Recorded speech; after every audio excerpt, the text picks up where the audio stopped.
नमस्कार दोस्तों, मेरा नाम है शुभम और आज मैं आपके लेकर आया हूँ एक स्टोरी ऋषि और अनन्या की। ऋषि जो कि अपने माता पिता और दादा दादी का इकलौता लड़का था।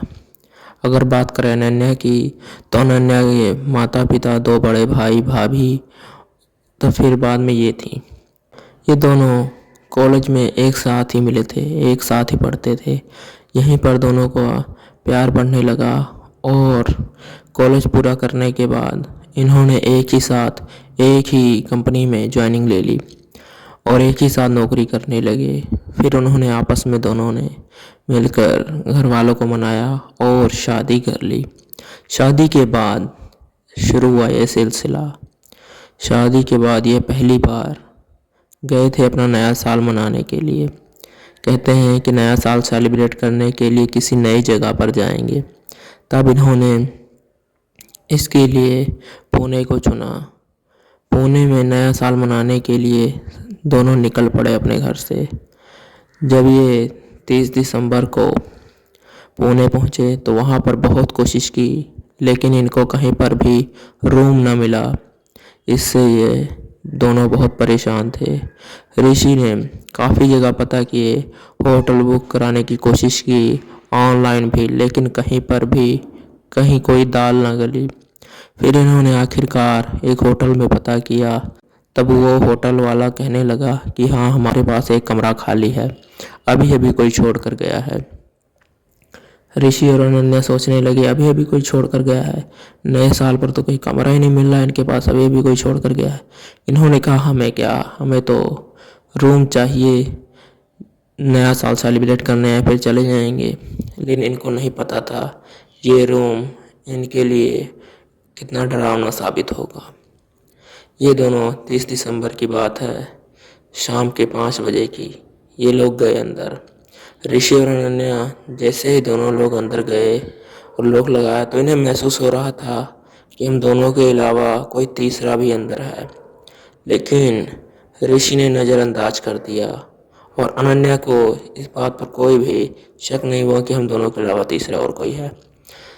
फिर दोनों ने आराम से बैठे रहे, कुछ देर बातें चीतें की। इन्होंने खिड़की खोली तो देखी सामने एक बगीचा दिखाई दे रहा है, काफ़ी सुंदर सा, काफ़ी अच्छा माहौल था वहाँ का। तब इन्होंने सोचा क्यों ना चलकर कहीं बाहर डिनर करके आए अच्छे से। तब इन्होंने जाकर नीचे मैनेजर से पूछा तो मैनेजर ने बताया कि हाँ, आगे एक रेस्टोरेंट है काफ़ी अच्छा, वहाँ पर चले जाइए, नहीं तो आप यहीं पर रुकिए, हम मंगवा देते हैं। तो इन दोनों ने कहा नहीं, रहने दीजिए, तकलीफ़ मत करिए, हम दोनों खुद ही चले जाएंगे। तब ये दोनों गए, लेकिन मैनेजर ने ये नहीं बताया कि ये रूम कैसा है, क्योंकि ये रूम मैनेजर ने भी 2 साल बाद अब खोला था। 2 साल से ये रूम बंद था। आखिर क्यों, इसकी बात मैं आपको आगे बताऊंगा।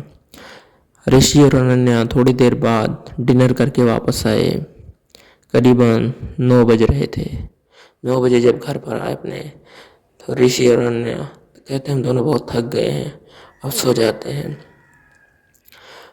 अनन्या ने अंदर से लॉक किया। लॉक करने के बाद दोनों लेट गए।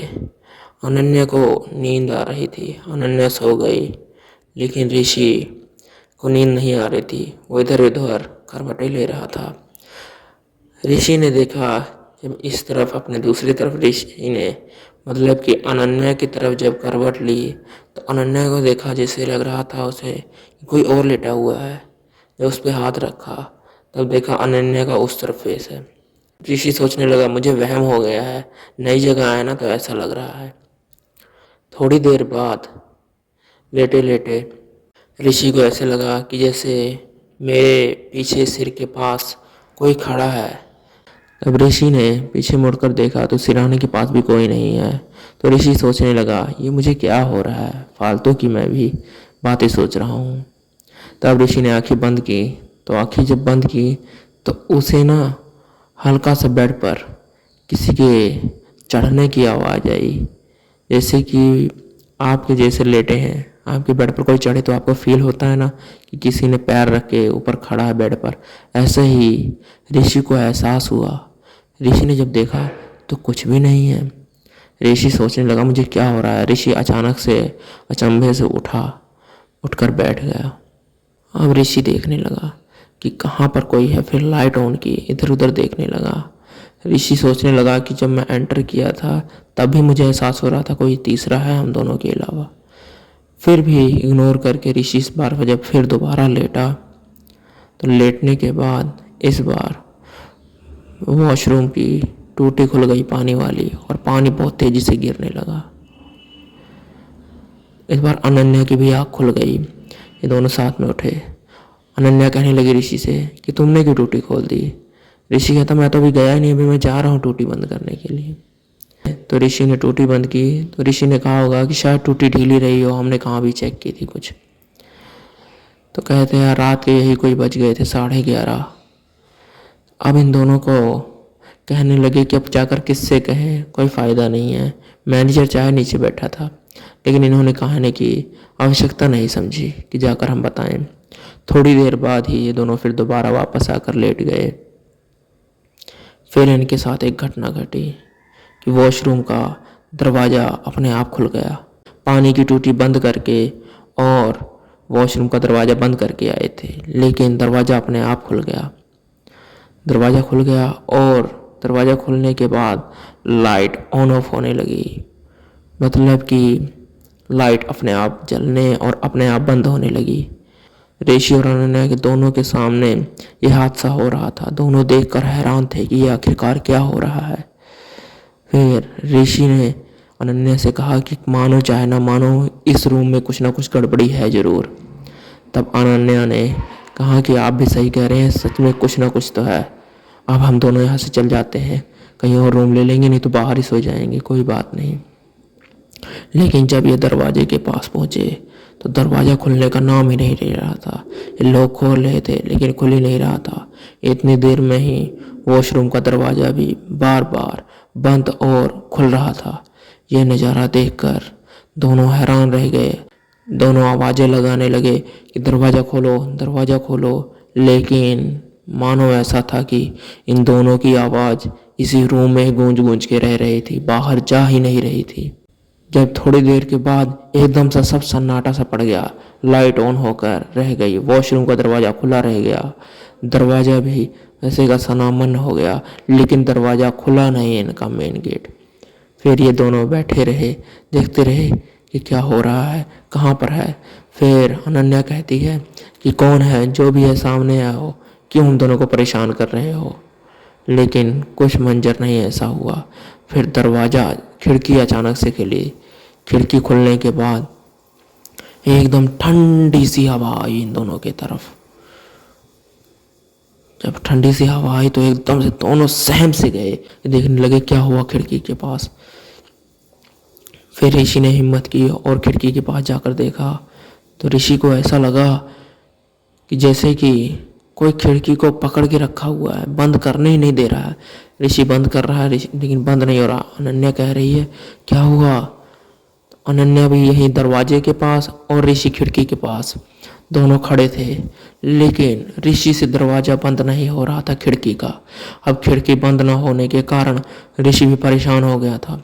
अब देख रहा था कि ये दोनों खिड़की और वॉशरूम का दरवाज़ा खुल गया है, लेकिन मेन गेट का खुल जाए तो हम दोनों बाहर चले जाएं। ये हादसा, ये मंजर बहुत डरावना सा दोनों के लिए। अब इन दोनों को समझ में नहीं आ रहा था। ऋषि ने खिड़की छोड़ी और जाकर अनन्या के पास खड़ा हो गया और अनन्या को कहने लगा कि तुम डरो मत, हम दोनों है ना। इतनी देर में ही दरवाज़ा खोलने की कोशिश करने लगे। फिर इन्हें अंदर से वॉशरूम से आवाज़ आई, मेरे रहते तुम दोनों को कौन बाहर निकालेगा, जब मैं चाहूँगी तभी दरवाज़ा खुलेगा।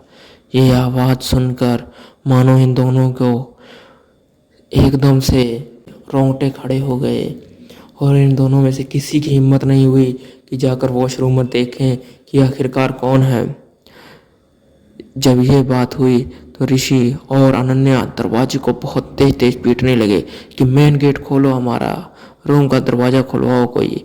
लेकिन लोग जो खोलने की कोशिश कर रहे थे, ये चाबी भी उसमें लग ही नहीं रही थी, मानो कि जैसे चाबी ये गलत जगह पर लगा रहे हैं। लेकिन चाबी इन्होंने अपनी जगह से सही जगह पर लगाई थी, लेकिन खुल ही नहीं रही थी। अचानक ही रूम की लाइट ऑफ हो गई। अब ये मंजर और भी ज़्यादा डरावना हो गया था। अब इन दोनों की चीखें निकलने लगी, लेकिन बाहर चीख अगर आवाज़ बाहर जाए तो दरवाज़ा खोले, बाहर तक आवाज़ ही नहीं जा रही थी इन दोनों की। उसी कमरे में गूंज गूंज कर रह रही थी और अंदर से अब हंसने की आवाज़ आ रही थी। तुम दोनों को किसने कहा था इस रूम में आने के लिए? ये इतने सालों से बंद पड़ा है, इसमें मैं अकेली रहती हूँ, सबको पता है। तुम दोनों की हिम्मत कैसे हुई यहाँ पर इस रूम में आने की?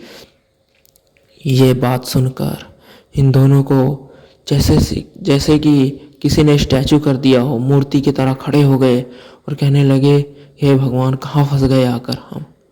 ये इतनी तेज से, और ऋषि आप मेन गेट को बहुत तेज तेज से लात मारने लगा कि दरवाज़ा टूट जाए, खुले तो सही। इतनी देर में ही चाबी ऑन हो गई और दरवाज़ा खुल गया। जब ये दोनों बाहर गए, दरवाज़ा जब मेन गेट का खुला तो अंदर सब कुछ नॉर्मल हो गया। मेन गेट खुलते ही सब कुछ नॉर्मल हो गया। खिड़की भी वैसे की वैसी खड़ी हो गई, ना खिड़की बंद हो रही थी ना खोल रही थी, और ना ही लाइट ऑन ऑफ हो रही थी, और ना ही वॉशरूम का दरवाज़ा और लाइट वॉशरूम की भी वैसे जैसे ऑन ऑफ हो रही थी वो भी नहीं हो रही थी। बिल्कुल सहम सी गई थी, सब कुछ एक जगह खड़ा सा हो गया था। ये दोनों बाहर आए। अब इन दोनों की हिम्मत नहीं पड़ रही थी कि अंदर से जाकर अपना सामान ले पाएँ। ये जैसे थे वैसे ही मैनेजर के पास गए। इन्होंने कहा, इस रूम में कुछ ना कुछ तो है, हम लोगों को परेशान कर रहा है। कभी खिड़की खुल जाती है, कभी लाइट ऑन ऑफ होने लगती है, कभी वॉशरूम का दरवाज़ा खुल जाता है, तो कभी पानी बहने लगता है टूटी खुलने के बाद। आखिरकार क्या है? और अंदर से आवाज़ें भी अजीब अजीब सी आ रही हैं। ये बात सुनकर मैनेजर ने सोचा कि मैंने बहुत बड़ी गलती कर दी। मैंने एक ही लालच रखा कि अगर ये रेंट पर चढ़ जाए तो हमें पैसे आने लगेंगे ज़्यादा। लेकिन मैनेजर को ये नहीं पता था कि इतना बड़ा हादसा होने से बच गया। अगर इन दोनों को कुछ हो जाता तो मेरा होटल सील हो जाता। फिर ये मैनेजर और भी 2-3 आदमी और अनन्या और ऋषि गए। ऋषि और अनन्या बाहर ही रहे और ये 3 अंदर गए। उन्होंने सामान लाकर ऋषि और अनन्या का बाहर रखा और इस रूम को लॉक लगाकर परमानेंटली बंद कर दिया, और खिड़की भी और वॉशरूम सब कुछ हमेशा के लिए बंद करके बाहर आ गए, और मेन गेट को हमेशा के लिए बंद कर दिया कि आज के बाद इसको रेंट पे नहीं चढ़ाएंगे। लेकिन इन दोनों के लाख पूछने पर भी मैनेजर ने नहीं बताया कि आखिरकार क्या प्रॉब्लम थी। ऋषि और अनन्या अब रात को रुकने से भी डर रहे थे कि अब हम इस होटल में ही नहीं रुकेंगे, चाहे जो मर्जी हो जाए। ऋषि और अनन्या वहाँ से निकले और बाहर बगीचा बना हुआ था, वहाँ पर बैठे रहे। सारी रात वहाँ पर गुजारी इन दोनों ने। उसके बाद जब सुबह हुई तो भी इन्होंने बहुत कोशिश की, लेकिन किसी ने कुछ नहीं बताया। तो बगल के होटल के मालिक से पूछा, उन्होंने भी कुछ नहीं बताया। लेकिन थोड़ी दूर पर ही एक घर पड़ता था, उन्होंने बताया कि यहाँ पर 2 साल पहले बहुत वारदात होती थी। उस समय एक लड़का और लड़की आए थे। लड़का लड़की तुम दोनों की तरह ही आए थे। वो दोनों भी कह रहे थे हम दोनों शादीशुदा हैं, लेकिन ये तो भगवान जाने शादीशुदा थे कि नहीं। लेकिन लड़का रात को ही लड़की को छोड़कर चला गया, और लड़की ने काफ़ी ट्राई किया लेकिन लड़के का कुछ पता नहीं चला। फिर लड़की हार कर रात को, आधी रात को वापस आई उस रूम में और खिड़की के दरवाजे से कूद गई, और कूदने के बाद उसने अपनी जान दे दी। जान देने के बाद कुछ मानो ऐसा हुआ कि वो रूम उसके बाद जितने बार भी रेंट पे चढ़ा, उस रूम में अजीब अजीब सी हरकतें होने लगी। इसके बाद उस रूम को हमेशा के लिए बंद कर दिया। आखिरकार जब मैनेजर को पता था तब उसने ये रूम आप दोनों के लिए क्यों खोला। तब ऋषि और अनन्या को इस सच का पता चला। फिर ऋषि और अनन्या दोनों उसी समय अपने घर चले गए। 31 दिसंबर को ये दोनों अपने घर पहुंचे। तो आपको ये कहानी कैसी लगी?